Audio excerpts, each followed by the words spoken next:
Okay, lesson 97, page 595. Similar triangles and indirect measures. All right, so page 595 says we often use tick marks to indicate that the measures of angles are equal or that the angles are congruent. Okay, so let's look at these two triangles that we have here. All right, now let's suppose that these triangles are similar. All right, so if you remember, similar triangles mean that the angles are the same. The triangles aren't necessarily the same size. If the triangles are the same size, same angles, same lengths of their sides, those are congruent. All right, now these triangles are similar. All right, this one's slightly bigger, but their angles are going to be the same. Okay, so what we do is we use tick marks to indicate which angle corresponds to which angle in these two triangles. So for instance, let's just suppose that B is 90 degrees, all right? Then Y would also be 90 degrees, okay? These two would be, they would be the same, okay? So we're gonna put the same tick mark to show that these two angles are congruent. All right, what other angles would be congruent? Well, A would be congruent to Z, so we can put tick marks there. And then C would be congruent to X, so we can put tick marks there. And all you're doing with those tick marks is showing which angles correspond to which angles. All right, if you go to page 596, you can also see that when you have similar triangles, you will have corresponding sides. All right, corresponding sides don't necessarily mean that the sides are the same length, but it does mean that the sides are proportional. So in these two triangles, this side here would be proportional to this side here. So we could say the corresponding sides, one pair would be AB and ZY. All right, what would be another pair of corresponding sides? Well, these ones here. BC and YX.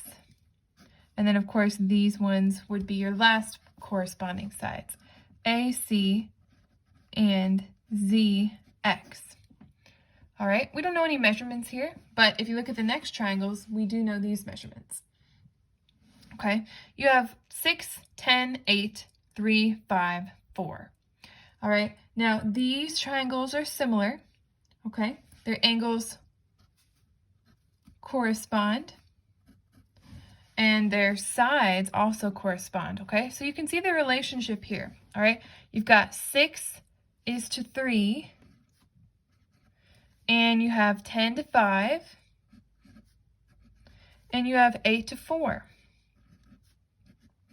All right, now what do you notice here? 6, 10, 8, 3, 5, 4. All right, well, these are very proportional, right? All you have to do is multiply these numbers, or divide these numbers by 2 to get these, or you can multiply these by 2 to get these, okay? So 6 divided by 2 would be 3, 10 divided by 2 would be 5, 8 divided by 2 would be 4, all right? So the ratios here are all the same. So we can use these principles to solve unknown sides of similar triangles, okay? So look at example 1. Find the length of side A. All right, well, we only know one side for this triangle here, and we know it's 10. But we know all the sides for this triangle. Now, the book gives you these tick marks, so you know that these triangles are similar. All right, so what we can do is we can pick some pairs here to solve for A. All right, so since we know that this is 10, we're going to also use 6. Okay, so 6 is proportional to 10. And then we're looking for A, so 3 is going to be proportional to A. All right, so 6 is to 10, 6 is to 10, as 3 is to A. All right, so now to figure out what A is, we can use cross products, right? We know that 6 times A will equal 3 times 10, so we can make a little equation here. 6 times A, that'll be equal to 3 times 10. So 6 times A will be equal to 30. We can divide both sides by 6, and we can figure out that A will be 5. All right, so A will be 5. So you can use these principles to solve for unknown sides. Okay, so that's one part of the lesson. Now look at the second part, indirect measure. Okay, I have this drawing here. It says Sarah looked up and said, "I wonder how tall that tree is." Beth looked down and said, "It's about 25 feet tall." Beth did not directly measure the height of the tree. Instead, she used her knowledge of proportions to indirectly estimate the height of the tree. The lengths of the shadows cast by two objects are proportional to the heights of the two objects. All right, so we're going to look at these sort of how we looked at our triangles there. All right, if we draw a dotted line from the top of Beth's head to the shadow, then we can draw a dotted line from the top of the tree to its shadow. We can think about these as two triangles. Okay, so let's just say that Beth is 5 feet. And let's just say that she's estimating her shadow to be 6 feet. Okay, let's just come over here and make a little triangle, 5 and 6. All right, and now let's say that she estimated the tree to be 25 because she guessed that the length of the shadow was about 30. All right, we can see here that she was thinking proportionally in her head. Okay, 5 would be to 25, a 6 would be to 30. All right, you would multiply both of those times 5. 5 times 5 would be 25, 6 times 5 would be 30, and if you did cross products, those would come out the same as well. All right, look at the next one. To indirectly measure the height of a light pole on the playground, a class of students measured the length of the shadow cast by the pole, while also measuring the length of the shadow cast by a vertical meter stick. About how tall was the light pole? All right. Well, it says they measured the length of the shadow cast by the pole to be 24 feet. And then it says they measured the length of the shadow of the meter stick to be 40 centimeters. Now, a meter stick would be 100 centimeters tall. Okay. So right here, we can do a proportion. If this is what we're looking for, how tall was the pole, then we can do a proportion, right? X will be equal to, well, will be proportional to 100. As 24 will be proportional to 40. All right, so we can use cross products. We can do 40x. We know that product will equal the product of 24 times 100. Right, so 40x will be equal to 2400. We can divide both sides by 40. 4 will go into 240. 4 will go into 24 6 times, so 60. All right, so we can figure out that this pole will be 60 feet tall just by using proportions. All right, so you just want to be able to remember these rules, okay, and be able to use these. All right, go ahead and work the practice problems A through D. Work those on your own, and then we'll go through and see if you got the correct answers. All right, I'm assuming that you've worked the practice problems. Let's take a look at these. Okay, letter A. You have two triangles, and it says, identify each pair of corresponding angles and each pair of corresponding sides in these two triangles. All right, well, let's find the angles first. All right, now we're looking for pairs, so make sure you're writing these correctly.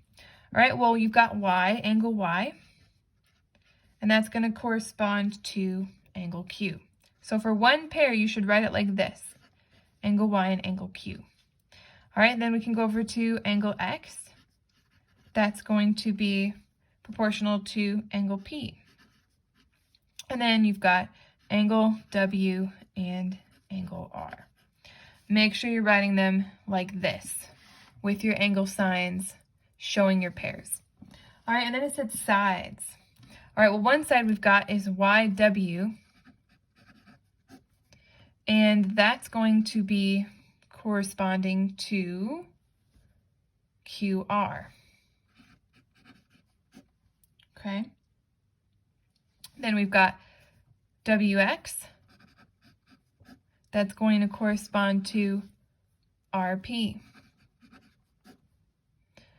Make sure you're writing your bars to show that these are sides. And then YX, that's going to correspond to QP. So those are your 3 pairs of corresponding sides. Okay, so just make sure you're writing those correctly. All right, look at B.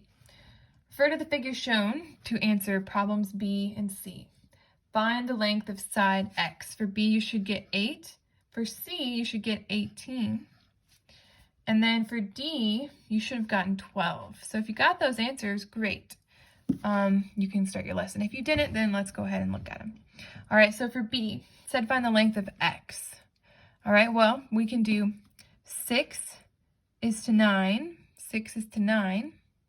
As X is to 12. All right, so we can do cross products here.